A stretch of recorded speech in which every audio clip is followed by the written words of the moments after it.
السلام علیکم ورحمۃ اللہ وبرکاتہ۔ بسم اللہ الرحمن الرحیم۔ کبھی آپ کے ذہن میں یہ سوال آیا ہے کہ اللہ تعالیٰ نے ہمیں فجر کے وقت جاگنے کا حکم کیوں دیا ہے؟ کیا فجر کا وقت صرف عن قریب پڑھنے کا وقت ہوتا ہے؟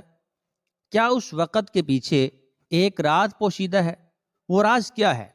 اس راز کو جاننے کے لیے ضروری ہے کہ ہم پہلے نماز کے بارے میں جانیں، جو ہم پر دن میں 5 مرتبہ فرض کی گئی ہے۔ اور یہ 5 نمازیں کس طرح فرض ہوئیں، اس کے پیچھے بھی ایک شاندار وجہ ہے، جس کا مظاہرہ سفر معراج میں اس وقت ہوا جب حضرت محمد صلی اللہ علیہ وآلہ وسلم اللہ سے ملاقات کے لیے وقت کے انتہائی مختصر حصے میں 7ویں آسمان سے بھی آگے تشریف لے گئے تھے۔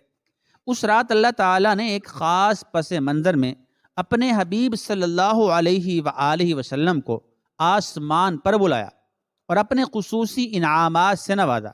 اس مبارک سفر میں اللہ تعالیٰ نے اپنے قرب خاص سے نوازا، انبیاء کرام علیہم السلام سے ملاقاتیں کروائیں، جنت و جہنم کا مشاہدہ کروایا، اور نیکوں کے اجر و ثواب اور بروں کے انجام و عذاب کا نظارہ کروایا۔ اس عظیم سفر میں بہت سے انعامات سے نوازا گیا، جن میں ایک خاص انعام امت کے لیے نماز کا تحفہ بھی ہے، اور قیامت تک کے لیے انسانوں کو اپنے معبود اور خالق سے قریب تر کرنے کا عظیم تحفہ اور عبادت یعنی نماز اسی سفر میں عطا کی گئی۔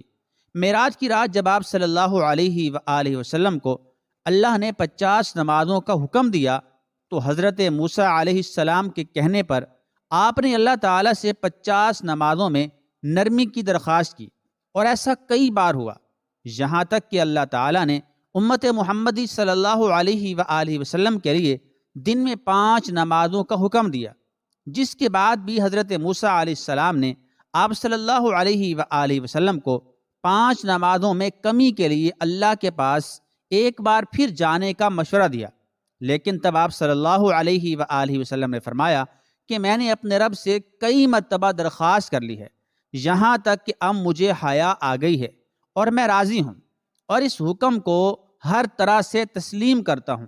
ہر نماز پڑھنا ضروری ہے، اور یقیناً آپ کے لیے بھی نمازوں میں سب سے زیادہ مشکل نماز فجر کی نماز ہوگی، جس میں نیند کا غلبہ اس قدر ہوتا ہے کہ انسان بمشکل اٹھ پاتا ہے، لیکن دن کے اس خاص حصے میں جو رات پوشیدہ ہے اسے جب آپ جانو گے تو یقین کریں کہ آپ فجر کی نماز کبھی نہیں چھوڑنا چاہیں گے۔ یہاں نماز فجر کے کچھ فضائل سماعت فرمائیں۔ 5 نمازوں میں سب سے اہم نماز فجر کی نماز ہے۔ اس کی اہمیت کا اندازہ اس بات سے لگائیں کہ اللہ تعالیٰ فجر کے وقت کی قسم اٹھاتے ہیں اور فرماتے ہیں والفجر ولیال عشر، قسم ہے فجر کی اور 10 راتوں کی اور جفت اور طاق کی، اور رات کی جب وہ چلنے لگے۔ یقیناً ان میں عقل مندوں کے لیے بڑی قسم ہے۔ حضرت عائشہ صدیقہ رضی اللہ تعالی عنہا سے روایت ہے کہ حضور اقدس صلی اللہ تعالی علیہ وآلہ وسلم ارشاد فرماتے ہیں کہ فجر کی 2 رکعتیں دنیا و ما فیہا سے بہتر ہیں۔ یاد رکھیں کہ فجر کی باجماعت نماز ایک مسلمان کی صداقت اور اس کا ایمان پرکھنے کی کسوٹی ہے۔ حضرت عبداللہ بن عمر رضی اللہ تعالیٰ عنہ فرماتے ہیں ہم اگر فجر اور عشاء کی نماز میں کسی آدمی کو نہ پاتے تو اس کے بارے میں اچھا گمان نہیں رکھتے تھے۔ فجر کی نماز، صبح کی نماز جہنم سے حجاب ہے، آڑ ہے۔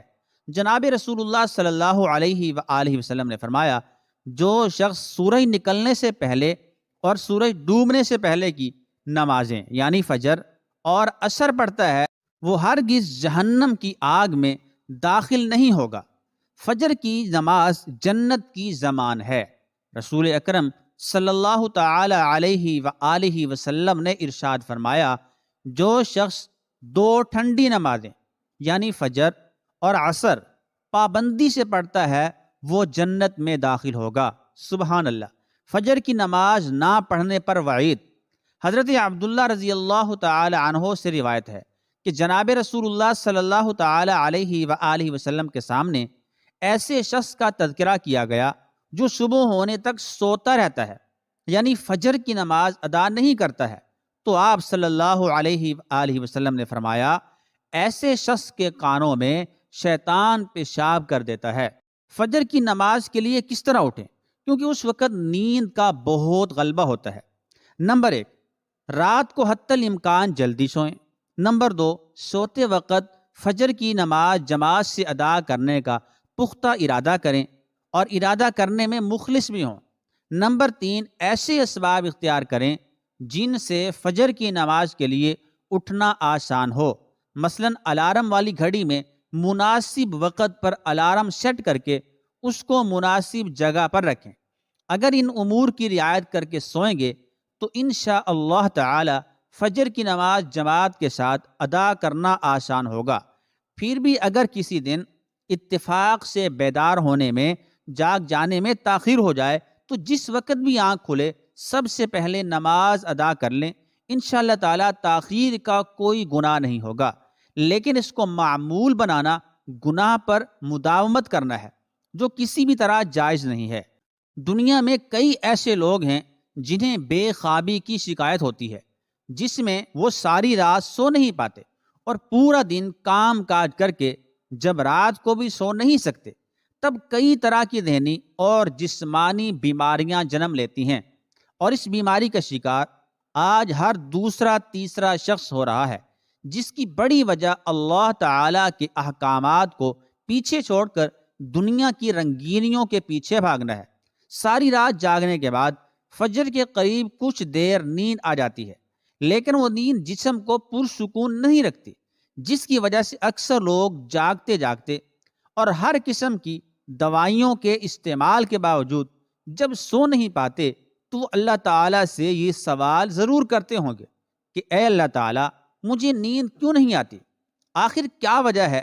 بہت کم لوگ ہوتے ہیں جو اس کیفیت میں اپنے اندر پیدا ہونے والی اس آواز کو سن پاتے ہیں جس میں ان سے کہا جاتا ہے کہ بستر سے نکلو، نماز پڑھو، اللہ کا ذکر کرو، اور یقین کریں جو لوگ اس آواز کو سن پاتے ہیں اور اس پر عمل کرتے ہیں انہیں تاحیات زندگی بھر کبھی بھی بے خوابی کی شکایت نہیں ہوتی۔ اس حوالے سے ایک صوفی نظم ہے جسے ایک امریکی مسلم نے ترجمہ کیا ہے، جس کا ٹائٹل ہے دوبارہ مت سو جانا۔ صبح کی ٹھنڈی ہوائیں ایک راز لاتی ہیں تمہارے لیے، دوبارہ مت سو جانا۔ خود سے پوچھو تم کیا چاہتے ہو، دوبارہ مت سو جانا۔ لوگ دروازے کی چوکھٹ سے آ جا رہے ہیں، جہاں دو دنیائیں ملتی ہیں وہ دروازہ گول اور کھلا ہے، دوبارہ مت سو جانا۔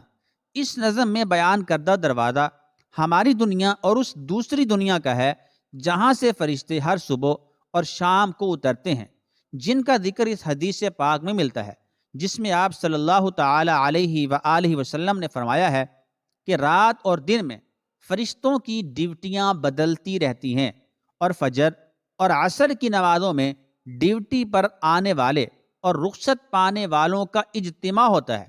پھر تمہارے پاس رہنے والے فرشتے جب اوپر چڑھتے ہیں تو اللہ تعالیٰ پوچھتا ہے، حالانکہ وہ ان سے بہت زیادہ اپنے بندوں کے بارے میں، بندوں کے متعلق جانتا ہے کہ میرے بندوں کو تم نے کس حال میں چھوڑا، تو وہ جواب دیتے ہیں کہ ہم نے جب ان کو چھوڑا تو وہ فجر کی نماز پڑھ رہے تھے، اور جب ان کے پاس گئے تب بھی وہ عصر کی نماز پڑھ رہے تھے۔ یاد رکھیں کہ فجر اور عصر کی نمازوں کے اوقات میں سونے سے منع کرنے کے پیچھے بھی ایک بڑی وجہ ہے، اور وہ یہ ہے کہ سائنس کہتی ہے کہ صبح سورج طلوع ہوتے وقت اور شام کو غروب ہونے سے پہلے سونا نہیں چاہیے، کیونکہ صبح کے وقت زمین پر آکسیجن وافر مقدار میں فراہم ہوتی ہے، جس وقت ماحول تر و تازہ ہوتا ہے، اور یہ آکسیجن آپ کو دن بھر فٹ رکھنے کے لیے انتہائی ضروری ہوتی ہے۔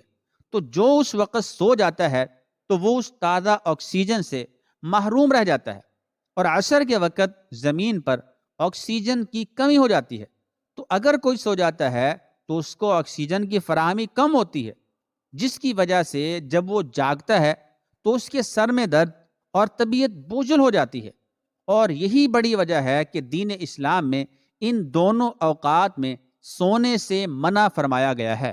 نماز فجر کے بارے میں ایسے بے شمار فضائل اور بھی ہیں جن کو ہم نہیں جان سکتے۔ اگر انسان ان کو جان لیں تو کبھی بھی کوتاہی نہ کریں، کبھی بھی سستی نہ کریں۔